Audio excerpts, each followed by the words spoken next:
She's beautiful, right? Forever preserved in marble as a testament to her husband's love.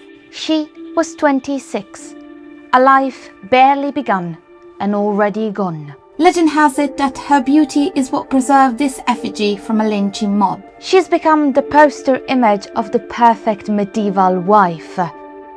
Loyal, beloved, beautiful, gone too soon. Her name is Ilaria del Carretto. And this is the story her tomb won't tell you.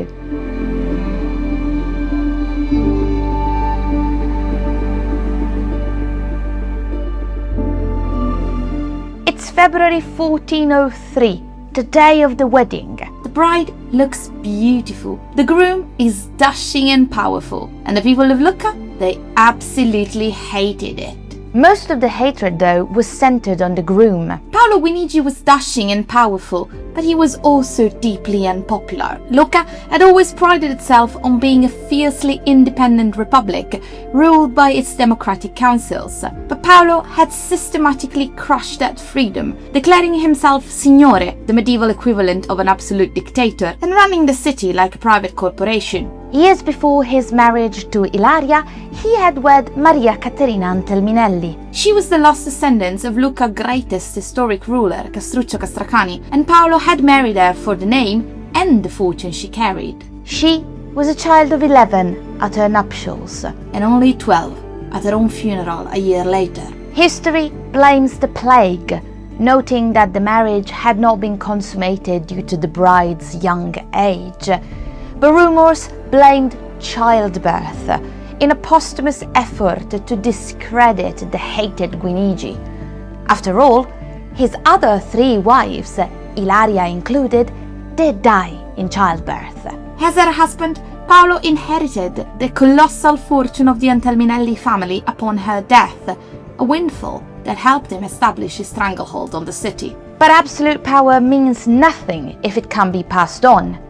Guinigi needed an heir. With his child bride dead before she could provide one, marriage negotiations started again. Having wed the last of the Antelminelli, Paolo had already exhausted the ultimate nobility in Lucca.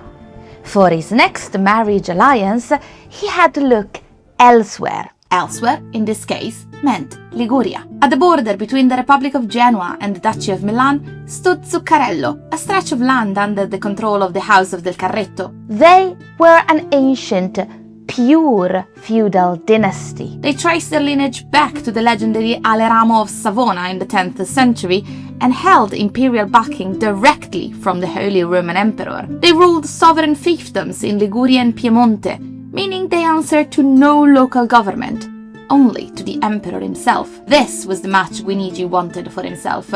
For a man like Paolo, whose power relied on money and corruption, the Del Carretto were everything he was missing. Proven nobility of the imperial variety. By marrying Ilaria, Paolo was hoping some of that shine would transfer onto him, granting him the rule of Lucca, as if chosen by the emperor himself. When Ilaria arrived in Lucca in 1403, she was leaving behind Zuccarello, a quiet medieval village in the Ligurian mountains. Her family ruled from a fortified castle, so she knew exactly what military defense looked like, but she had never seen anything on this scale. To get into the city of Lucca, even today, one has to cross the fortifications. If done on foot, the passages that have existed since the 16th century are still the ones in use.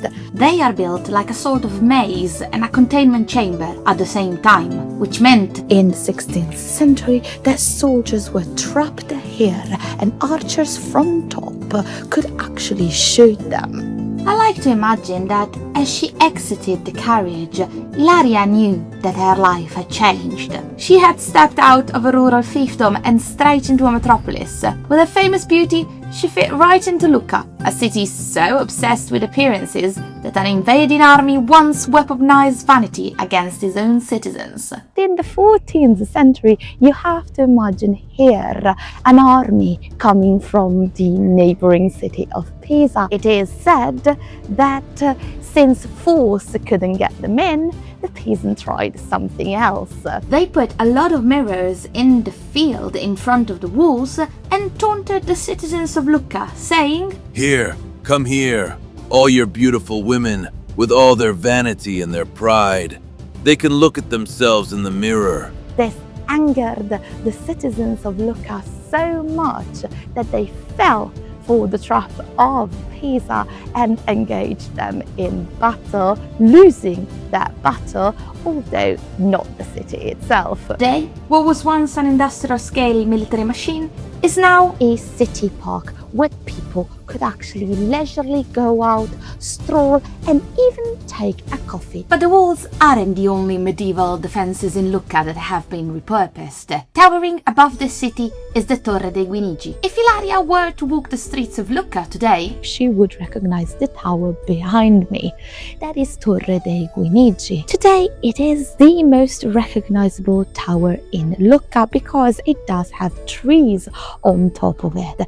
But I suspect that Ilaria would not have expected all that flora up there, because when she was the lady of the city, most of the trees hadn't even been planted yet. we don't really know if Ilaria ever came on top of the Guinigi Tower. Most probably, though, the answer to this question is no. A lady like Ilaria had no place coming up the 230 steps here. But her husband certainly did. Legend says that Paolo himself planted the largest of the trees up there. And just as the tower mirrored his ambition, the tree mirrored his fate. Years after Ilaria's death, The tree suddenly withered when Paolo Guinigi was arrested and imprisoned by Francesco Sforza and lost all of its leaves when Guinigi went to his death, signaling that the family had fallen from power and would never recover again. but long before the fall, before the prison cells and the withering tree,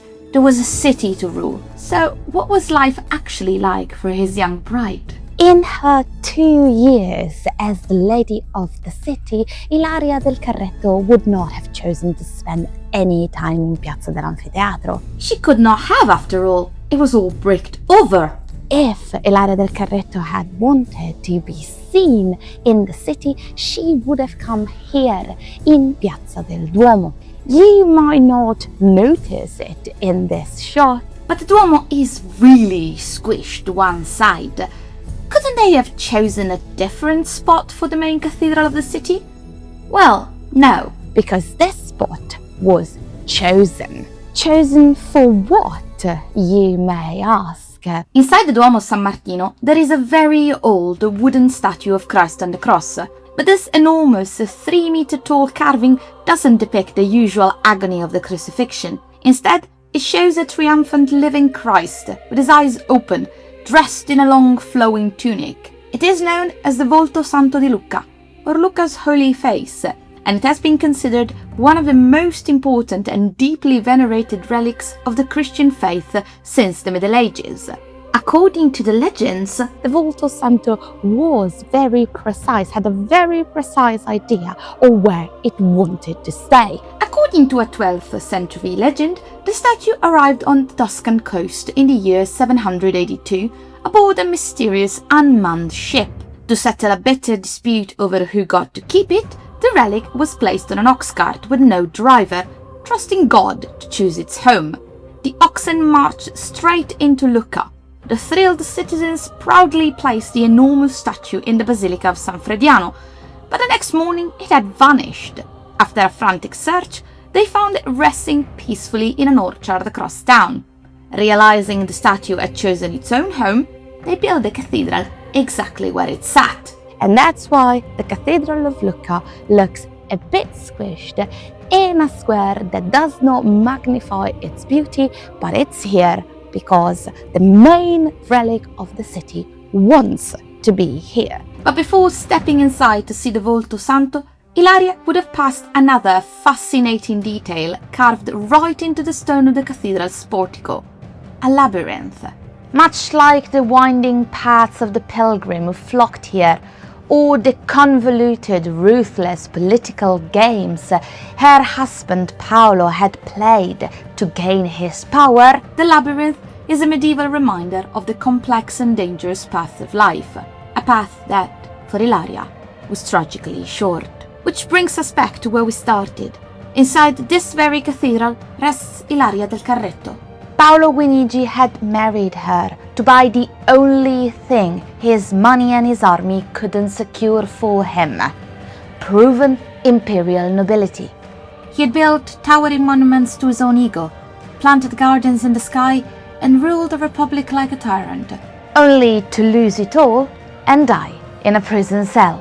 But Ilaria, she remains, untouched by his ruin, forever frozen in perfect marble. Paolo tried to use her to secure his dictatorial legacy, but in the end, it's her face that the world remembers, and his that faded into the shadows of history.